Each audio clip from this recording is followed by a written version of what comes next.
Hello, we are from Group 2, GC2, and we will be doing presentations on our booth. As you can see over here, on our history of English literature, we focuses on the Restoration literature. We focuses on the poets during that time.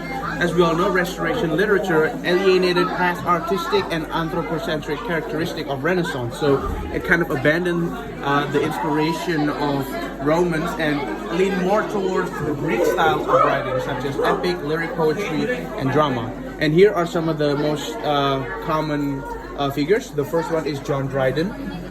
John Dryden is the most popular one, as he is the man who popularized the heroic couplet in English poetry. The next is William Congreve, who is a disciple and a student of John Dryden. So he is also a well-known poet. This is some of his characteristic of his works. The next is John Milton.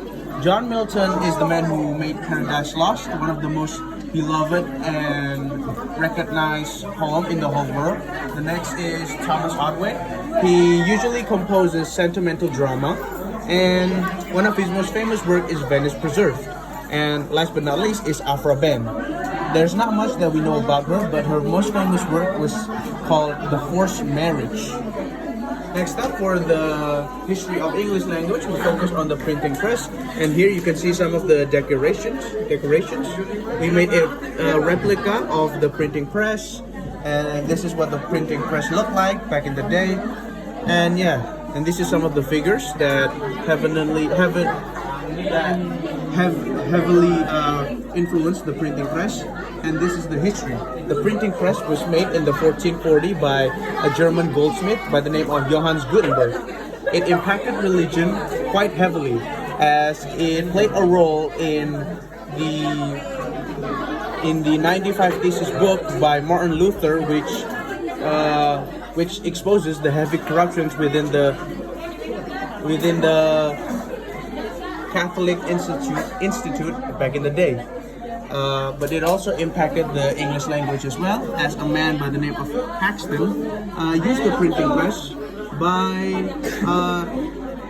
composing every single dialect in English at the time, and then composing them all of them into one, calling it the London dialect, and putting it into one book.